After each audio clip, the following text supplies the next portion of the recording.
Welcome back to AM Northwest. Our first guest was the first deaf contestant of Matt James's season of The Bachelor, and we watched her find true love on Bachelor in Paradise. Her new memoir is about hearing loss, hope, and fighting against the odds. We welcome the author of The Deaf Girl, Abigail Heringer. Good to have you with us. Thank you for having me. You're so young. Why write a memoir now? I know, I did get that question a lot, but I think the biggest thing for me was after going through the show, there just wasn't a lot of representation around cochlear implants and kind of hearing loss in general. And so coming off the show, I just had so many questions. They wanted to learn more. They wanted to learn my mom's perspective as well. And so we came up with the idea to write The Deaf Girl. So your story starts with your mom and also your sister and finding out that she had hearing loss.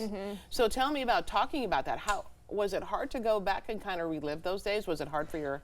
I mean, I wasn't born yet, so I did have to rely a lot on my mom's perspective during that time, and just kind of what that was like, the diagnosis, getting the implantation, learning what a cochlear implant was, just because it was such a new thing, and the internet just wasn't a thing back then. So we kind of go through that with her perspective. It's a good way to set up then how you're born and then your hearing loss, right? So yeah. Yeah, because I just feel like you can't really understand my story until you kind of hear my sister's story, because that's just where, you know, my mom learned about cochlear implants for the first time, and then I come in, she kind of had my path kind of navigated a little bit better at that point. And so, and it also just shows that my sister and I, we have the exact same disability, but we are so different in how we handle it. And that was one of the messages that we wanted to share. Your mom also was the one that said, yeah, go do The Bachelor. I know, surprisingly. Right? So when she said that and you did it, you used it as a chance to talk about having a hearing disability and having the implant. So tell me about that. Yeah, so I kind of applied on a whim during COVID, and when the time came to tell my mom that they wanted me to go on the show, I was really nervous, but she was very supportive, and I think it just goes back to when she was going through our hearing loss journey in the very beginning. She has saw Heather Whitestone go through the Miss US pageant. That's right, yeah. And just seeing someone on TV as simple as that just answered so many questions for her, brought her a lot of comfort that other people were going through it. And so I think she saw some similarities between those two and just how other people might resonate with our story. So when you were on The Bachelor, I remember you telling Matt about your cochlear implant. He didn't seem to be that bothered by it. No, not at all. It was a really great experience. I think it was something I had just built up in my head for so long. I think a lot of people with disabilities can relate to that. How is the other person going to respond? Is it going to be positive or negative? And just to have my first experience telling a guy the first time I'm meeting them, to have them react that way, was just the most empowering thing. And I just wanted to keep talking about it. You also mention in the book about like the parties that they have at the Bachelor Mansion and all of that stuff. When there is noise around, it's challenging for you to hear what's going on. Yes. So sometimes people misunderstand your expressions, right? Yes. So tell me a little bit about that. Yeah, so it was definitely the best and worst case scenario for a deaf person, just because if it was just Matt and I, like, it would be a situation like this on set where there's no background noise and we're looking at each other in the face. So it was very easy to understand him, but I was on every single group date on the show, and it is just so noisy trying to flirt with the guy while I can't hear anything. And the biggest thing with hearing loss is we just don't have a great depth of sound, so we can't tell where sound's coming from. If you're talking and someone else is talking, I can't separate the two voices, and so I felt like I did fall behind on a lot of the group dates. Yeah, I bet. What was your feeling for Matt? What was that? What was your feeling for him? I really enjoy him, getting to know him. I just don't think we got a lot of time together. I think that's just kind of the reality of going on a dating show. But it all worked out because now I met my fiance on Bachelor in Paradise. Well, let's mention your fiance. Let's go over here. There's Noah, and that's your fiance. Yes. Adorable, by the way, if that's okay to say. Yes. That's all right. Totally fine to say. Totally fine. And then Susie, your mom, and then Weston, your dad. So can I ask you something, Susie, if it's okay? Were you nervous at all about her going on national television? Well, she was really game, so we were excited for her.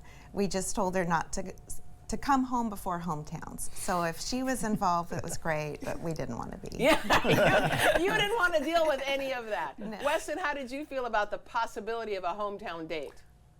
I was more open to it, but it was also during COVID, and I was Right. going to have to That's right. not work for a couple weeks to go.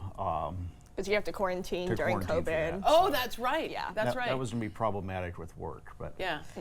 Okay, Noah, I have to ask you this. She writes about meeting you for the first time. It was at a party, like a party for the Bachelor in Paradise, right? It was in New York. In New yeah, York. we were there with some friends. Okay, and she's coming up the stairs or something and then falls and you don't notice a thing? I actually, that might be what she said. It's not too Oh, well, far how off. did you? I was actually, we had a little party at our Airbnb, try to get some of the girls from Paradise there, Abby in particular, you know, see how it goes down. I was on the hammock upstairs drinking whiskey, and I okay. heard Abigail just fell down the whole flight of stairs. I'm like, what do you mean? Yeah. So that was the intro, actually. She kind of stumbled her But way you up to knew me on the her hammock. from the Bachelor season? I knew who she was because I saw her on Matt's season, Right. and I was interested. But that's about as far as it went till she fell down the stairs. Then it was like, okay. I had to do something to get his attention. Yes. So when you saw it in the hammock, you thought, oh, okay.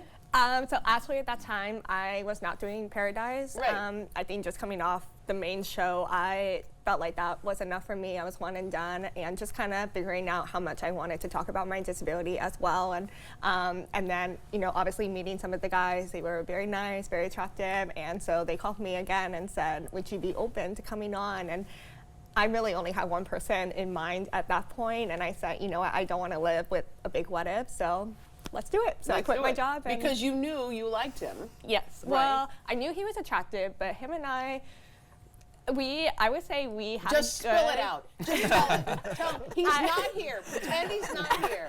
No I know, one I like is feel his eyes listening. on me. It's just me and you talking.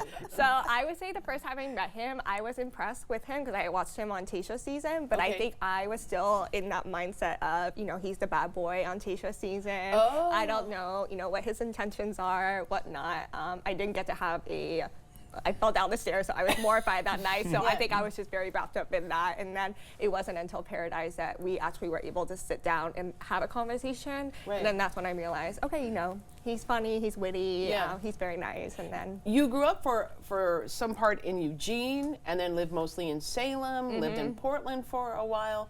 Did you connect because you're both kind of didn't you grow up in Oklahoma? Mm-hmm.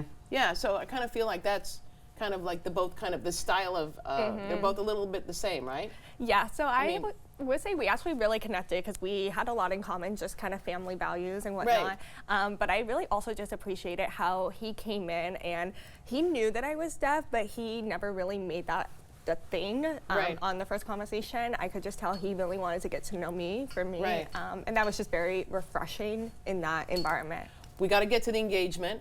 How did it happen? How did he propose? Yeah, so we were actually about to get in the car and drive from San Diego to Oklahoma because I had bought a house there, and he surprised me by just saying we're gonna go do a beachfront dinner with our friends Becca and Thomas from the Right. show in San Diego, and they did a really good job. They rented a house on the beach and just And you surprised didn't me. know it was coming?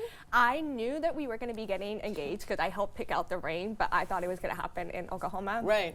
Just because everything was packed up. We had nothing, you know, really out, and our car was all loaded up. And Right. so in my head, I'm like, I don't understand how he can plan a proposal when we're about to drive 30 hours to Right. Oklahoma. Right. But he did. You did. Yeah, you knew. She forgot the part that we rescued a stray dog. Oh. And it expedited our timeline by a couple months. Is to it move this home. stray dog? Yes. King Maki? Oh yes. my I'm glad we did it, goodness. but at the time it made things a little complicated because Yeah. I did want to propose. I was trying to get her to move to Oklahoma with my family, and I wanted to propose, but then we left 2 months before Yeah. we planned. So it was I threw a little wrench in the Yeah. plans. it but- was moving and grooving there. for a Mom and little Dad, bit. how'd you feel about him proposing? Well, he talked to us before, Yeah. and so we knew it was coming, and they're a perfect match, and we love Noah, and Yeah. are super excited for them. Because I know previously, actually in the book you said previously there were some guys she didn't really like. Yes. And you said you fall for the bad guys, right? Bad boys. Yes, I would say I don't have the best dating track record, and my parents let me know that. So I think bringing Noah in, they were very happy. Right. So you're living your best life right now. You're about to get married, so you're engaged. When's the wedding? It's coming up. It's beginning of October. Oh, wow. So So you're we're- right in the middle of planning everything. We are. So we're trying to finish out the book tour, go home, do all the final stuff, and Yeah. get married. Congratulations Thank you. on everything. We want to tell everyone the book is the title of the book is The Deaf Girl, and you have a book event today at 4 in Salem, Isaac's downtown Salem. We're going to put that information for you on our website at katu.com. Thank you so much, everybody. Appreciate it, family. Thank you. Thanks for having us. You bet. We'll be right back with more AM Northwest. Don't go away.